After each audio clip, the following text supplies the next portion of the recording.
What's up guys, Sub-Zero here. If you haven't checked out the PvE yet, set 10 is on the PvE right now.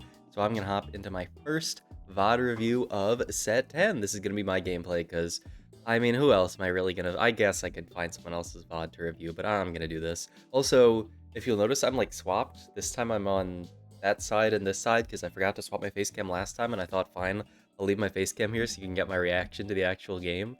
But yeah, we're in set 10. The only downside actually to me doing these VOD reviews, as opposed to posting my like VODs from Twitch, is that you guys don't get to hear the really cool music for this set, which if you guys play with music on, it is so fun to hear the music playing throughout the entire game.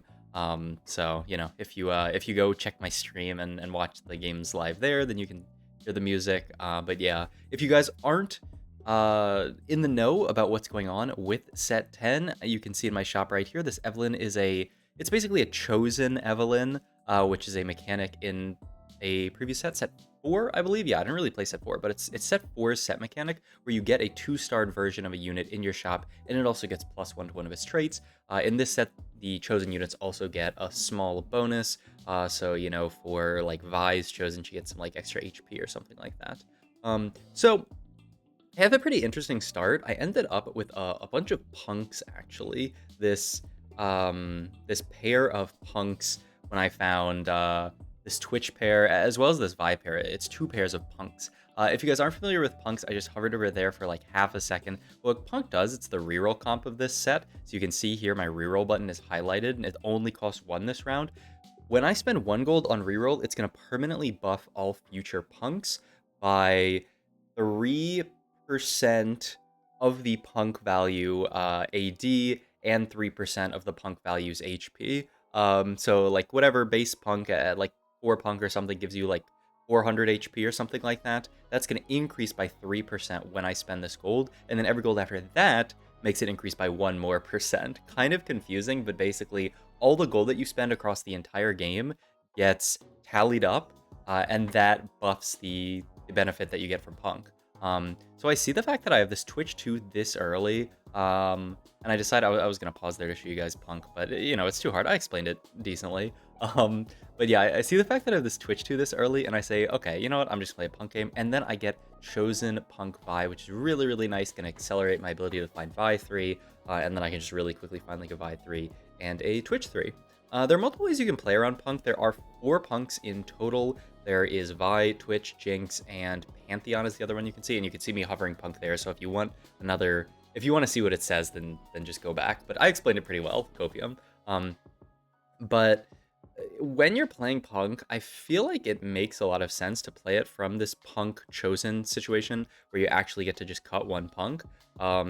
In this game, I end up cutting the Jinx, but you can also play for more of like Jinx reroll if you hit a lot of Jinx. But as you can see, I start the game, I have 4 Twitches at this point and 5 Vi's, so I just decided I'm going to play for Twitch plus Vi.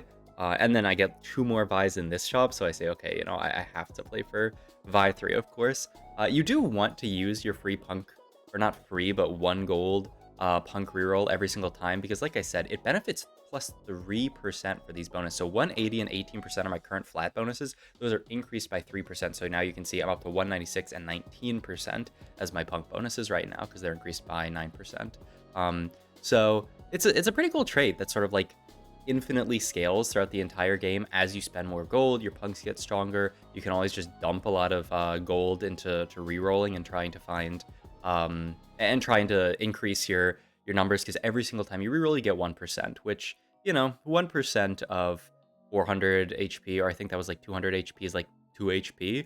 But, you know, 2 HP for your entire board per roll, if you can roll a lot, is not bad. In any case, I'm still trying to figure out what items I want to build on Twitch. Twitch is a pretty interesting unit here, where he's an Executioner, which is similar to Vanquisher from last set, where you get bonus crit chance and your spells are guaranteed with their ability to crit. Oh, also, I realized, like, so far into this game, by the way, I'm trolling so hard by not just playing 4 punk here. For some reason, I, like, forget the fact that I could just play 4 punk here because I have the punk +1. And then I finally find Pantheon here as well, which I could play 4. But yeah, like, I don't... I'm definitely trolling a bit. And someone in my chat points it out. They're like, why aren't you playing 4 punk? And I'm like, oh yeah, I could play 4 punk. I do want to make 10 gold here, so I end up winning anyway, so I don't need to do anything special to make 10, but I do really want to make 10 there. That's why I kind of played a slightly weaker board. I ended up selling the Mosher. Mosher is an interesting trait. It gives attack speed and Omnivamp, and then it gives more the lower HP you are. So almost like Ox Force was similar like that in the past, where you get more stats the lower HP you are. But yeah, I don't know. Punk is such a weird trait where like you kind of have to tax your own econ early, but like it allows you to do stuff like this. Like I have a Vi3 at 2-6 now. Like surely that's good, right? And will allow me to win streak throughout most of the game. So like I don't know, it's a weird trait where you have this sort of like downside where you're like spending all of this gold, and now I'm 13 gold here. I'm like kind of broke compared to how it would be normally in a game, but also I'm really, really strong because the gold I've spent on Punk. I'm really, really strong because I've hit a Vi3 this early. I just need to actually find some items for her.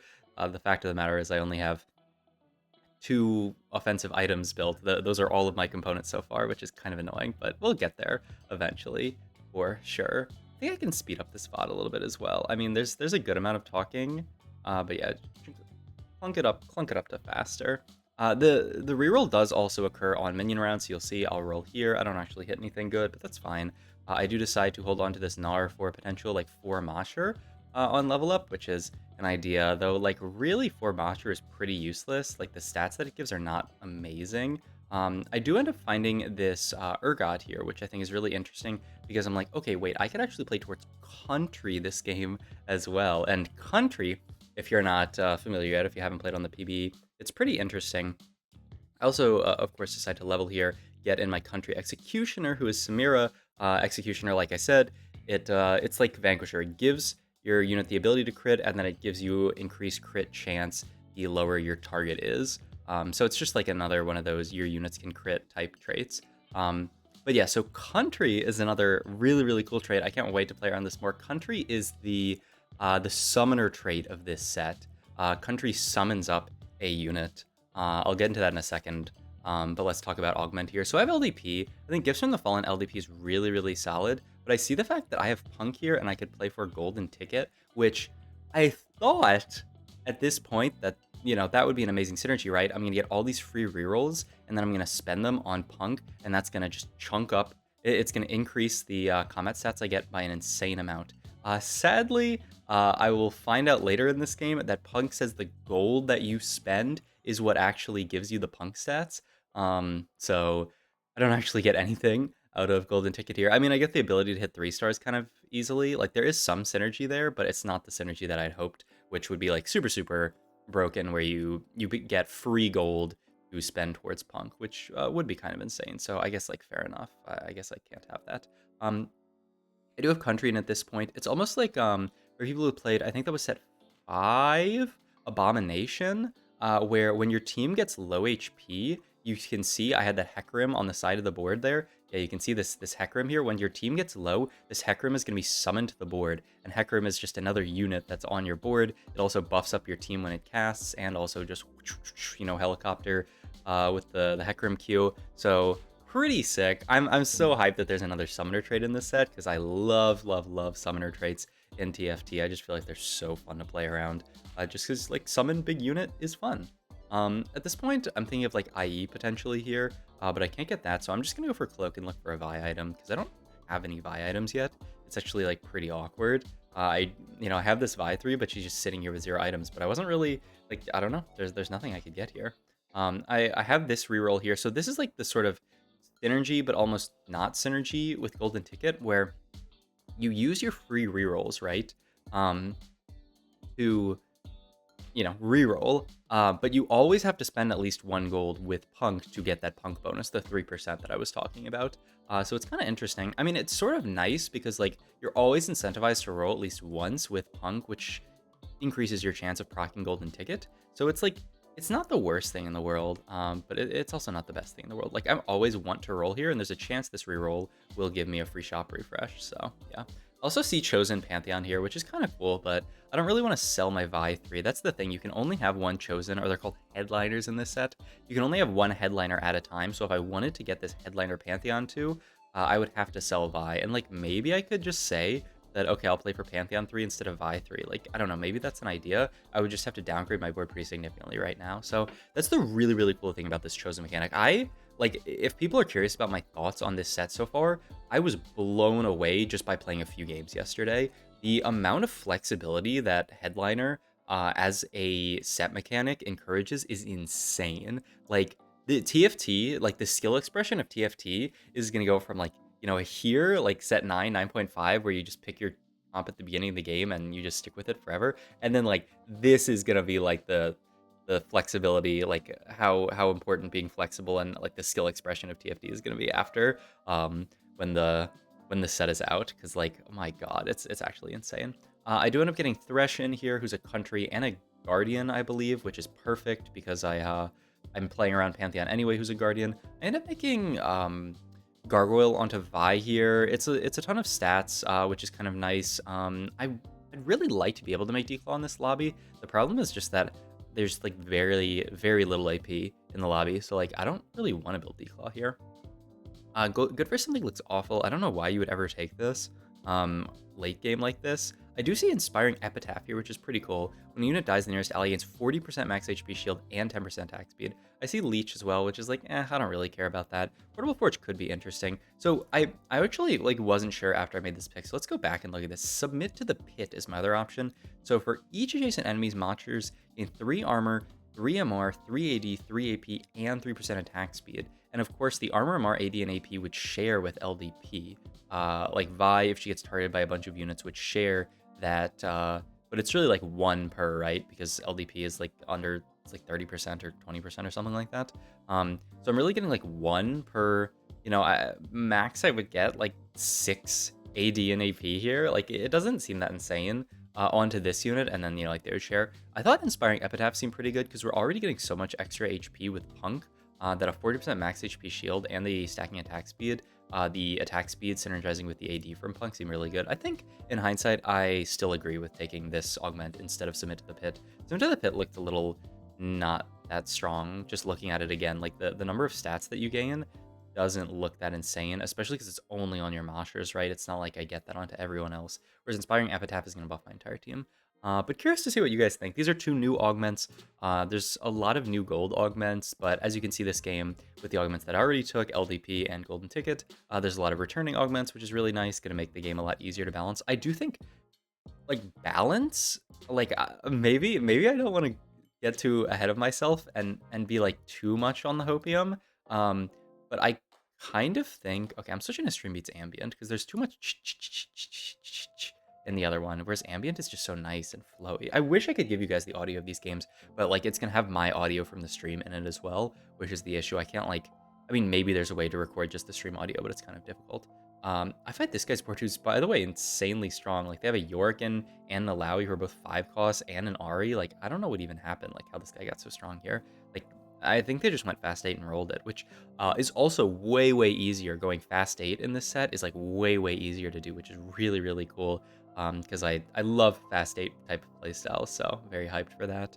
Oh, Carousel here. I decided to just take Giant Spell. It can either be a frontline item or a guard breaker. I think I'm not truly set on what I want to go for here. Oh yeah, and my final idea is to just play 4 Mosher on 8. I'm not actually sure what you should play instead, because 4 Mosher is pretty underwhelming. It ups the bonuses, which also get upped even higher when they get the bonus for being low HP. So I don't know, maybe it's fine. I just wish there was something better to play, but like Executioner doesn't seem very good. I would be playing like a random Karthus on my board with 0 items. Like, that doesn't seem very good. Whereas like actually having frontliners with 0 items seems reasonable. So I don't know. I'm not actually sure what exactly I should have gone for in this moment, because there's like a lot that I could do, but I just think, like the 4 Mosher is probably it.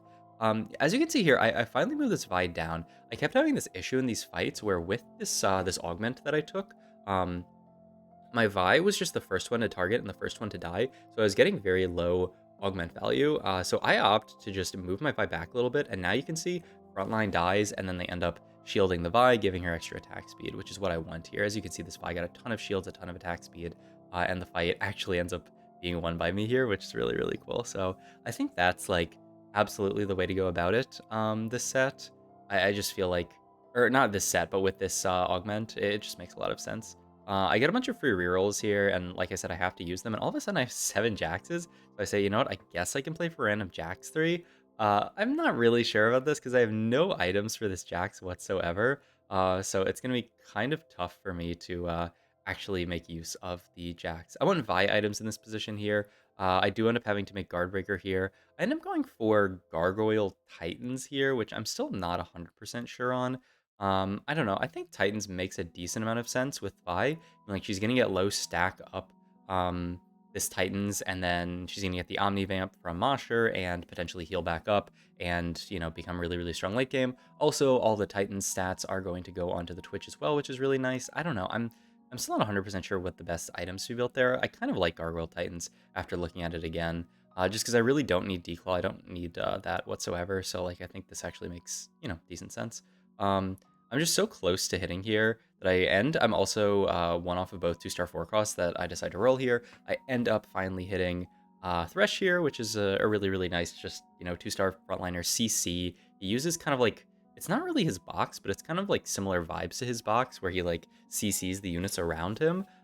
So pretty cool frontliner. And like at this point in the game, I just feel like it makes so much sense to play Country the entire game because of how well it fits with this board. You have Guardian that pairs here, you have Executioner that pairs here, and then you're a Mosher, right? Yeah, and then you have Mosher that pairs here. So I feel like Country just pairs super, super well with Punk, which is why I ended up going this route. You can also start to see that the other person who I contested in Punk ends up being top 2 as well, which is kind of insane. So like, it's actually just me and this other Punk player in the top 2. So Punk seemed pretty strong. Obviously, it's PBE. All of this is subject to change, but pretty wild. And I see something really cool here, which is a Punk Spat, which would allow me to potentially play 6 Punk, which obviously is going to be a huge spike to my board, a ton more stats to get. The only downside is I would need to find Jinx again. That is the big issue with this, is that Jinx is the only other Punk, so I need to find a 1 cost, and it's a 1 cost that someone else has 3-starred. I ended up putting this Punk Spat on Jax for a little while, which doesn't really make sense. Like, he does end up hopping into backline. So, like, or not really into backline, but he ends up hopping around a bit, and, you know, like, he's going to auto a decent bit. I think it should probably be Punk on Poppy. Poppy's actually, like, a tank, but she's, like, an AD HP tank. Like, she scales with HP, and she does physical damage. So I think actually like Punk Spat Poppy sounds insane. I do end up finding Yorick here, who's a really, really cool Mosher. But the only problem is that I have to play him over the Jax here. But honestly, like after watching some of these fights with Jax and like with the way that Jax doesn't really fit into my board, I'm pretty sure Yorick was already better. Like, I don't know, this Jax unit doesn't really seem to be doing anything in any of these fights. Like that fight, he just jumped and died. Whereas Yorick is a really cool 5 cost. He casts and summons his ghouls. So he like kind of creates extra frontline for you. So yeah, I think just playing around Yorick actually made more sense here. Now I have Yorick pair. I was like, if I find Yorick, I'll definitely play for it. But as you can see, my bonuses are pretty huge at this point. With just 4 Pumpkin, I have 500 extra HP to all my punks and 50% AD, which is like not bad whatsoever, especially for a trait that also gave me all of these free rerolls. Or not free rerolls, but slightly cheaper rerolls. It's kind of like an econ trait, and it's a combat trait, which is pretty wild. As you can see here, I say like, okay, I'm just gonna start building towards Yorick items. But yeah, like the more I think about it, like I'm pretty sure these items should just go on Poppy, or maybe Yorick too. Once I find a Yorick too, I end up just slamming Belt on Poppy because I say like, okay, this belt should have been slammed at some point. I just need to put it on somebody to do something. But as you can see, like my board's quite strong. Like I do have a very, very tanky frontline. I was actually blown away by how tanky this Vi was. Like the fact that this Vi just like never died in any of these fights was pretty shocking to me. Like she's just sitting here in the second row. Eventually she takes aggro, but she's just so insanely tanky. This other person actually FFs here, so it does end up being a Punk top 2, me versus this person. They rolled for all the punks that I didn't roll for. So they rolled for Jinx, they rolled for Pantheon, and they rolled for, no, it's just Jinx and Pantheon. There's only 4 punks. So yeah, they rolled for Jinx and Pantheon. I rolled for Twitch and Vi. So kind of nice that we like held hands there and just rolled for the opposite punks of each other and allowed both of us to hit. So we kind of held hands in that way. I'm very healthy in this spot, so I know that I can go 9. Like I was talking about, it's way easier to go 9 in this set. But yeah, I mean, just look at how different, like Jax was doing like literally nothing every fight. Just look at this Poppy, just ult, ult, ult. She also gets a ton of RNMR. Like, look how long she's lasting in these fights, also healing up with the BT. Like, I feel like this Poppy's 10 times better than the Jax was, even though she doesn't do that much damage. Like, look at that shielding and healing number. The only downside is I do still lose this fight. I have the Giant's Belt open, so I decided to go for Sunfire here, which I think would be pretty nice to finish. It'll help me with that redemption. That's basically all that it'll help me with, but, you know, that's something. I can level here at this point, so I do decide to finally level here. I throw in a random Ziggs here because I'm an idiot. For some reason, like, Ziggs is a Dazzler, which means when he does damage to units, he reduces their damage. The problem is Dazzler is a 2-off trait. For some reason, I was like, oh, he's just a Dazzler. He'll innately do that. But you still need to have 2 Dazzler, and so the Ziggs does basically nothing. I'm pretty sure he shreds MR with his ability, but I don't need MR shred on this board whatsoever, so I lose that fight. I'm like, okay, I need to find something to play. I do find the Ill beats Alawi, which is a 5-cost who summons these tentacles, but I do end up actually just finding Jinx. So now I can play 6 Punk. This is my board. I'm almost full cap. I just need to find Yorick too, and then also potentially go level 10 because, as I talked about in one of the videos, you can go level 10 now, which is kind of crazy. You can just go level 10 every single game. I decided to move Vi up a little bit, which I feel like actually made my board way tankier here, but it's just so hard for me to get. This Pantheon is insane with just redemption. Like, he doesn't even have, like, one of his items is the armor tread item, Evan's Shroud. Like, that's not even a tank item. I don't understand why this Pantheon is so insanely tanky. He's just a beast with this redemption. Like, all the damage reduction. It's redemption, damage reduction, and it's the damage reduction from that new item. I think it's called Heart. No, not Heartsteel. Heartsteel is the name of the boy group. But that item just gives you Steadfast Heart. Oh, there you go. It gives you damage reduction. It replaced whatchamacallit, the Edge of Night, not Edge of Night, Night Harvester. I knew it was Night something. But yeah, I keep rolling down here. I'm actually 1 off Thresh, or 2 off Thresh 3 here. And I think, okay, actually, if I find a Chosen Thresh in my shop, I could just make Thresh 3 and make him my main tank. I am not able to find that, though. I roll pretty deep, and I still can't find it. And I take a 4-unit loss here, which on stage 7 does actually end up killing me. So that's the end of the game. Really, really fun Punk game. I'm having a blast with this set so far. I believe it's maintenance right now, but it's probably going to come out of maintenance very soon. So try to hop on PB tonight if you are hyped to play set 10. It's so fun. I'm loving it. I think they're also allowing mobile players to play PBE now, I believe. So if you're a mobile player, you can also play PBE, I believe. Hopefully that's not a misinformation. But yeah, I hope you guys enjoyed this video. If you did, please like, comment, subscribe, check my Twitch and all my other links down below. Thank you.